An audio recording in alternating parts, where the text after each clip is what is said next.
ইনকলাব জিন্দাবাদ এই শব্দ দুটিকে জনপ্রিয় করে দিয়েছিলেন শহীদ ভগৎ সিং। তবে এটি প্রথম লিখেছিলেন একজন মুসলিম কবি, যার নাম ছিল মৌলানা হযরত মোহানি। পেশায় তিনি একজন কবি হলেও যতদিন দেশ স্বাধীন হবে না ততদিন কলম মুক্ত হবে কি করে, তাই তিনিও ভারতের স্বাধীনতা সংগ্রামে যোগ দেন।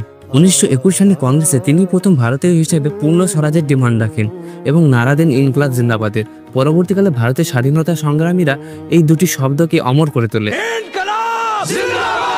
এছাড়া তিনি প্রথম স্বদেশী মুভমেন্ট এবং ব্রিটিশ পণ্য বয়কটের আইডিয়া দিয়েছিলেন। তার নামের শুরুতে মৌলানা থাকলেও তার মনে ছিল কৃষ্ণের প্রতি অসীম শ্রদ্ধা ও ভালোবাসা, তাই তিনি অনেক সময় জন্মাষ্টমী পালন করার জন্য মথুরায় যেতেন। তার লেখা গজলগুলি আজও আমরা প্রায়শই শুনলেও